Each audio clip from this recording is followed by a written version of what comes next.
এদিকে তিস্তা মহাপরিকল্পনা প্রকল্প বাস্তবায়ন না হলে রাজধানীতে কঠোর কর্মসূচি করার আহ্বান দিয়েছে ঢাকা বিশ্ববিদ্যালয়ের উত্তরবঙ্গের শিক্ষার্থীবৃন্দ। এ সময় মধ্যরাতে মশাল মিছিল করেন তারা।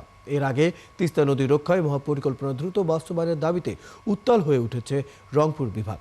জাগো বাহে তিস্তা বাঁচাও আন্দোলনের অংশ হিসেবে বৃহস্পতিবার সন্ধ্যায় তিস্তা নদীর 105 কিলোমিটার জুড়ে একযোগে মশাল প্রজ্বলন কর্মসূচি পালন করেন তিস্তা তীরবর্তী হাজার মানুষ। তারই অংশ হিসেবে মধ্যরাতে ঢাকা বিশ্ববিদ্যালয়ের উত্তরবঙ্গের শিক্ষার্থীরা এই মশাল মিছিলের আয়োজন করে।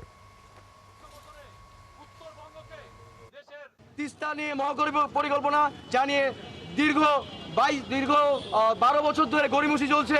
2012 সালে সেটি বাস্তবায়ন করার কথা ছিল, কিন্তু এখনো সেটি কোন কারণে বাস্তবায়ন হচ্ছে না সেটি জবাব আমরা চাই। তিস্তা পাড়ের জনগণের যে ন্যায্য অধিকার, তিস্তা মহাপরিকল্পনা, এটা বাস্তবায়ন করুন।